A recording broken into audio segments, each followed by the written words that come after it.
Olá, eu sou Iago Lucas Silvestre de Moraes, eu sou um dos primeiros e únicos pesquisadores brasileiros sobre a psicologia masculina, sobre a mentalidade do homem, e esse é o Psicoandrologia.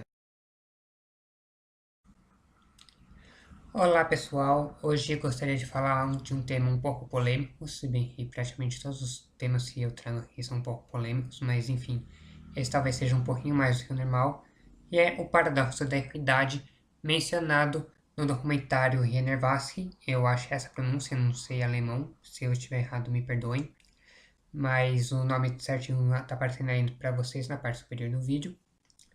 E é um documentário norueguês que pega vários temas polêmicos e ouve os dois lados da história para ver quais os argumentos de cada um, né? E o primeiro episódio do documentário é justamente sobre a equidade de gênero. Então vamos lá falar sobre isso. O que seria? Bom, como vocês sabem, existem várias diferenças entre homens e mulheres, não só nos aspectos físicos, mas também nos psicológicos. Só para citar alguns mais estudados, neuroticismo, mulheres são mais neuróticas, ou seja, elas têm mais pensamentos negativos, pensamentos de que as coisas não vão dar certo, paranoicos e outros pensamentos similares. Abertura para novas experiências, geralmente as mulheres elas são mais abertas para novas experiências, né? Elas são menos conservadoras que os homens, por assim dizer. Agradabilidade, que é também um dos 5 grandes traços de personalidade da psicologia positiva, que é o desejo de agradar os outros e, consequentemente, acabar ser visto como uma pessoa agradável também, né?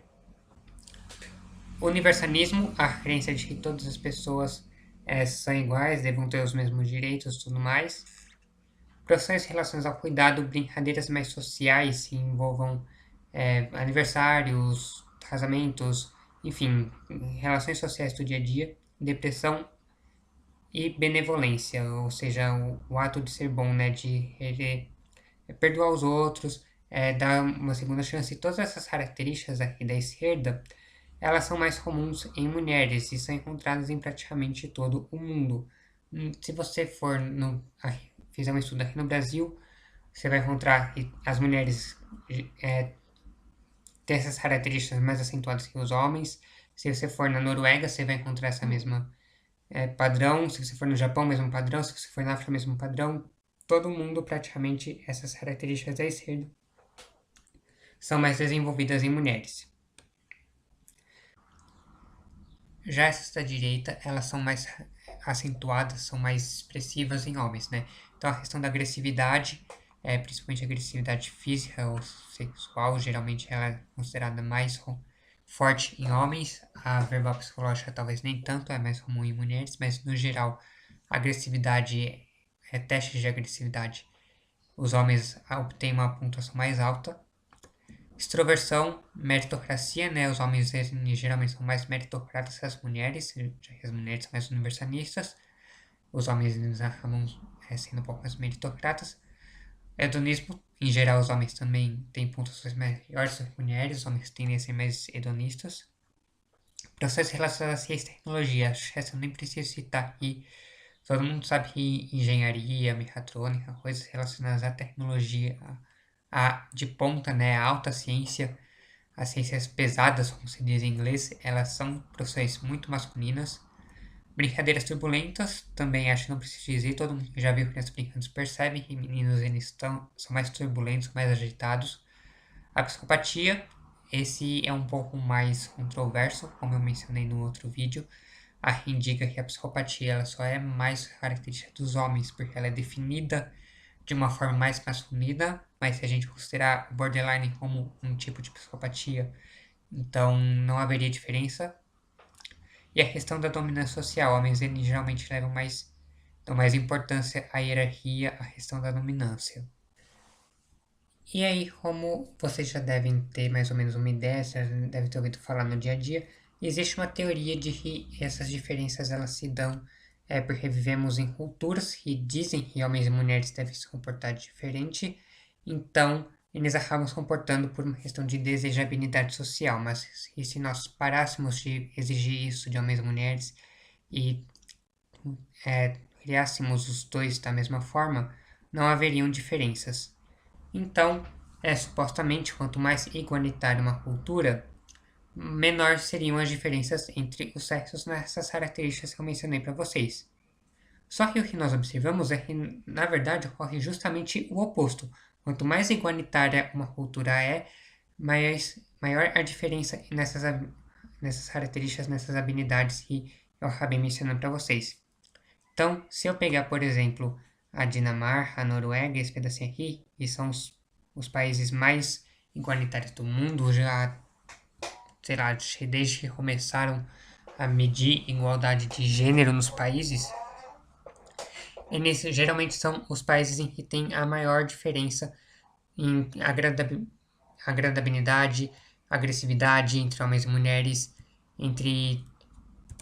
Nós podemos pegar aqui diferenças políticas, mulheres mais pro lado do universalismo, homens mais meritocratas, onde tem a maior diferença entre depressão. A depressão em mulheres ela é muito mais comum se comparada com outros países, enquanto que os países com as menores taxas de igualdade, né, a Índia, Arábia Saudita, Egito, esses pedacinhos aqui, eles geralmente nos estudos são os países que têm as menores diferenças. É onde as diferenças, elas muitas vezes não são perceptíveis, os testes estatísticos acusam que não existe diferença nenhuma, dá zero, né? Ou então existe uma diferença insignificante, muito pequena, quase desprezível. E aí vem o grande problema, o grande paradoxo. Porque que quanto mais nós criamos os homens e as mulheres para serem iguais, mais as diferenças se acentuam. E daí, para contrariar, para dar a resposta que a teoria do papel social não deu, vai surgir a teoria organizacional da mente, ou organizacional das diferenças de gênero, algo do tipo. Ela não tem um nome muito bem definido, cada autor dá um nome diferente. A teoria do papel social, ela é basicamente um nome chique e meio científico para o feminismo, ou para ideologias que, porventura, alguém alegue que não podem ser chamadas de feminismo, mas obedecem mais ou menos a mesma linha de raciocínio, de que homens e mulheres eles são iguais em tudo e as diferenças, elas na verdade são baseadas na criação, na forma como nós educamos homens e mulheres, né? Esse nome ele surgiu oficialmente pelo Eagle e Wood, não sei se é Eagle ou Eagle, enfim, nada importante. E a hipótese organizacional, ela vai juntar esses dados com estudos genéticos, fisiológicos, psicológicos, antropológicos e tudo mais, para dizer que o cérebro masculino e feminino ele se organiza de uma forma um pouco diferente, provavelmente devido a pressões evolutivas, né? Mas o importante é que, por volta aparentemente do segundo trimestre da gestação, os fetos masculinos eles têm eles recebem uma grande quantidade de testosterona e outros hormônios masculinos. E que esses hormônios, durante especificamente o segundo trimestre da gestação, eles fariam alterações no cérebro.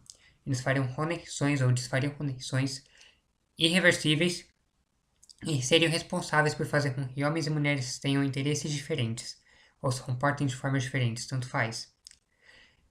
Porque acredita-se que é exatamente no segundo trimestre da gestação, porque fetos femininos que recebem essa grande carga de testosterona muitas vezes não desenvolvem a genital masculina, às vezes podem até desenvolver, mas ainda assim é perceptível que são mulheres que são do sexo feminino. Elas, mesmo que elas não desenvolvam a genital masculina, mesmo que elas sejam absolutamente indistinguíveis das meninas normais e elas tenham identidade feminina, que elas sejam heterossexuais, elas sintam atração sexual por homens na vida adulta, ao longo de toda a vida elas vão ter comportamentos mais característicos dos homens. Elas vão gostar de brinquedos de meninos, elas vão entrar em profissões masculinas, tudo nelas comportamentalmente, psicologicamente é muito masculino, lembra muito os homens. Apenas a identidade, a forma como elas se veem e a forma que elas querem ser vistas é feminina, mas o comportamento delas é masculino. Então, aparentemente, é nessa época em que ocorre uma mudança na organização do cérebro que faz com que homens e mulheres sejam diferentes. E os países que têm a maior igualdade de gênero, que homens e mulheres são considerados mais iguais, são tratados mais como iguais, geralmente são países ricos, são países que estão no topo das economias mundiais. Dinamarca, Finlândia, Eslovênia, agora não lembro se Eslovênia é. Mas enfim, esses países, eles têm um número de pobres muito pequeno. E aí, a teoria diz que num país, numa sociedade em que muito pobre, que você está constantemente sobrevivendo e não vivendo, você depende muito mais das pessoas para poder ter aquilo que você deseja. Você é muito dependente das pessoas. Para você depender das pessoas, você precisa confiar nelas. Para você confiar, elas precisam ser previsíveis. Então você precisa de papéis sociais que sejam restritos, que sejam fixos, que sejam e as pessoas que não aderem a esses papéis, elas sejam severamente punidas, porque aquelas que não aderem a esses papéis, elas representam uma ameaça para toda a estrutura social. Elas representam uma ameaça para toda a sociedade, porque as pessoas não vão conseguir se confiar umas nas outras, elas não vão conseguir trabalhar juntos e, consequentemente, elas não vão conseguir sobreviver.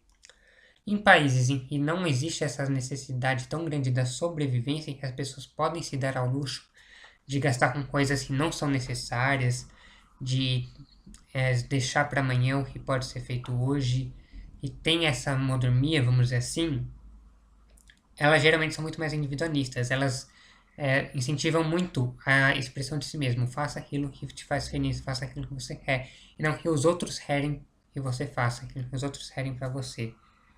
Então, os homens e as mulheres, eles acabam sendo muito mais incentivados a irem atrás daquilo que eles realmente querem.